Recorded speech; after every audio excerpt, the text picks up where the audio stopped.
Hello everyone, welcome back to my channel and welcome to another flip through video. Today we're going to be looking at a not so new deck. This is the Green Witch Tarot by Ann Moura and art is by Kiri Ostergaard Leonard. So this particular deck I've owned for quite some time. I've used it in a few of my pick a cards. I love this deck and I realized I never did an unboxing. I never did a video on it, so we're gonna remedy that today. So this is published by Llewellyn. This retails for $29.99. I will link everywhere I know that you can purchase it down in the description box below. No affiliate links. I'm not sponsored. I'm not paid. I just want you guys to see each deck, and that way you'll know what you're getting before you purchase, especially with a deck that retails for $30. So what you're getting: Attune to the deep intelligence of the universe with author of Green Witchcraft.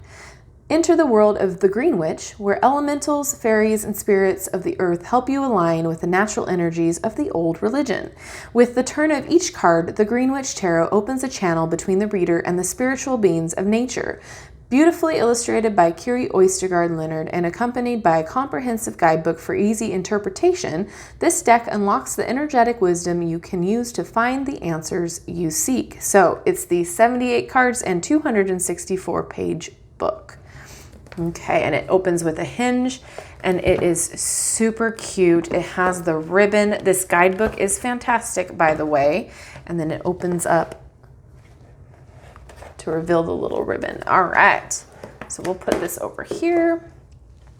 So super cute. You might recognize it from my videos or not, but this is a similar card size and thinness, I guess you would say. The card stock is very similar to the Everyday Witch Tarot that I love. And this deck has become one of my favorites just because it's very easy to interpret and I connected with it. So this is the Green Witch Tarot. They are some of the, what do you call it? The major titles are redone. So the Fool would be the Green Man. And then in the guidebook, it does go into a description, which is fantastic. So then the Magician becomes the Witch. We have the High Priestess. They feel really good in the hand. They are a little glossy. Earth Mother is the Empress. We have the Emperor as the Horned God. High Priest. The Lady and the Lord become the Lovers. Battle Wagon is the Chariot. Crone is Strength. I love this card. Holly King is the Hermit. Wheel of the Year would be the Wheel of Fortune. Standing Stone is Justice. The Oak King, obviously the Hanged Man there. Death would be Lord of the Shadows. The City is the Temperance card. Nature is the Devil card, which I find very interesting as well. It was an interesting Devil card. The Wild Hunt would be the Tower. The Star, obviously, is the Star. It's a gorgeous card. The Moon. The Sun. And Harvest would be Judgment. And the World Tree, obviously the World. All right, then we're going into Pentacles here. I feel like this is such like a storybook art. Like I love everything about the art here.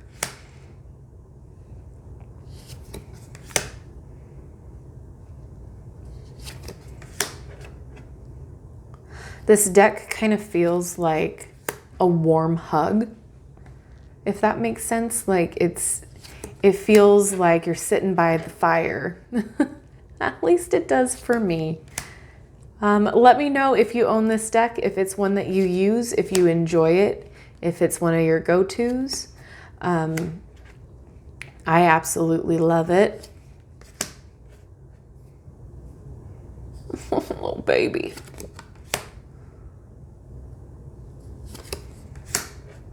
I think too, a lot of people who identify as pagan or Wiccan and that sort of a thing would connect with this deck really well.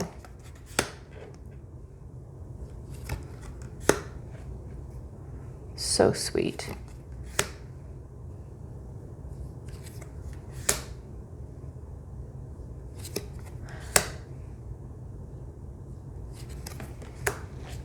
The guidebook is really informative as well. So these cards are great for any level of reader. However, it might take you a minute. Oh, again, Athame is swords, sorry. It might take you a minute to adjust to the different names, but there's a key in the guidebook for you. And it's just a matter of, you know, memorizing at least for a beginner what they would mean. But other than that, I feel like they're a great deck to start with because they're so informative. So if you connect with this, if you are feeling drawn to it, I say go for it. It's a very positive deck. It's a very hitting the nail on the hammerhead. Does that make sense? Deck. Like, it is very accurate.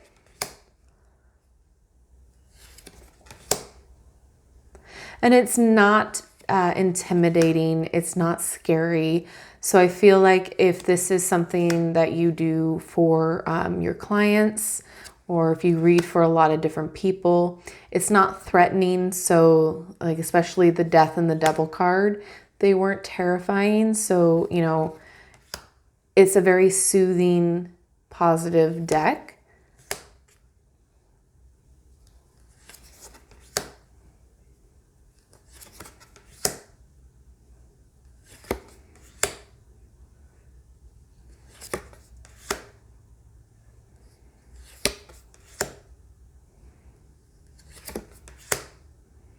Chalices would obviously be cups.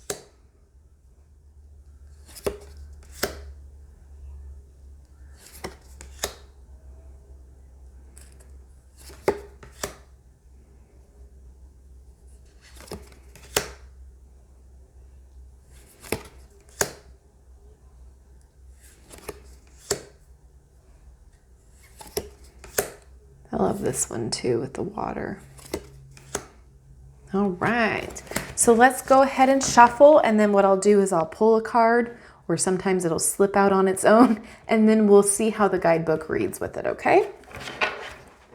So these shuffle really great.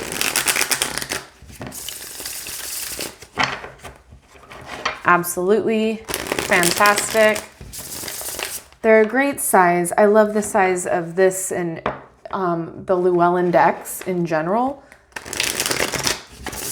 because it's such a universal size. So people with small hands can shuffle confidently, as well as you if you have bigger hands. It doesn't matter. It's a very universal size, regardless of how you shuffle. See, I love shuffling this way too. And what came out here? We have the Five of Wands. Okay, so we'll go ahead and read that one. Put it on a little stand there so you can see. All right.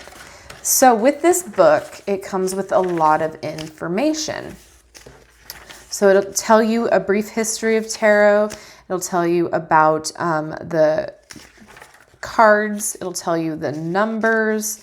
It'll tell you reverse card meanings, how to read it, doing the reading. I mean, there's a lot of information here. And then, let's see, well, there are some pages for notes if you like to take notes as well. I think that's only in the major arcana though. Yes, only in the major. Okay, so wands. All right, 5 of Wands. So there's a lot of information here. And so I'll just read a little bit of it. Prompt words would be reorganizing, teamwork needed. So let's see. This card shows the need for organization and teamwork in a career or creative activity. It can represent the initial stage of a team project, with members learning the overall requirements or individual roles. A competitive environment or personnel reorganization may prompt changes at the workplace, possibly with someone leaving or a newcomer arriving. The project itself could be subject to changes that may unsettle people for a time, or someone might not be handling their appointed share of the workload, relying on the team to carry through. With a likely reorganization comes the opportunity to demonstrate one's leadership skills. Everyone on the team needs to know where they fit in with the project or how their assignment contributes to the whole. The team members need to understand their importance of their work and that it is a valued part of the whole for a successful completion of the task. Someone could be let go or promoted, causing a reshuffling of work assignments within the remainder of the team. There may be annoyances with coworkers or competition for contracts and career moves. There is an element of struggling to bring ideas to reality, overcoming foreseen problems and possible compromises, but there is also strength and purpose and creativity to accomplish the task. All right, so melanin, an herb of determination, unity, and purposeful action, sprouts next to the basket in the clearing. An ant, a symbol of discipline, order, and goals, carries off a crumb of bread. So there's a bunch of keywords for the meaning here, but I won't bother you with that. All I'm saying here is there is a lot of info. There are spreads as well. So we have the Witch's Circle spread, which is similar to the Celtic Cross. We have the Elemental Cross spread, the Wheel of the Year spread, the Mystic Pyramid spread, 9-card spread, Simple Yes or No Answer spread, Tree of Life spread, and that's it. So you're getting a lot of info here, and quite honestly, it goes in depth more in the major arcana cards as well in this book. I absolutely love this deck. I think if you are Wiccan, pagan, follow the green path, so to speak, this is definitely a deck that you can relate to and connect to. I love the illustrations. I love that it's different. It's unique in a different way the Everyday Witch Tarot has been my go-to tarot, but it's a different type of witch deck. Whereas this is more focused on, the green path. It still follows that Wheel of the Year, the Sabbath kind of focus, I guess is what I'm trying to say. Anyway, point being is I'm not disappointed. If you're drawn to this deck, I highly recommend it. It's very positive, and like I said, it's like a warm hug. It just feels really good when you read with it. It's positive, it's very accurate, and if you're learning, this is a great deck to learn with. Even though there are cards that are renamed, it's totally fine. You can still learn with it. You'll have the key, and it'll give you the information you need to learn. So don't worry about that. Don't be intimidated. This is just a great all-around deck. No complaints. It's one of the ones that I go to, especially for the yes or no answers. This is pretty good about giving us that. So anyway, let me know if you own this deck, if this is one on your wish list. Let me know if you do own this deck, what you like about it and what you don't like about it. If it's one of your go-tos, if it's one that just sat on your shelf. I am always interested to know what your opinions are because everyone is different. And with that, don't forget to like, subscribe, and hit that notification bell on your way out of this video. And I thank you so much for watching, and I will see you in my next video. Bye-bye.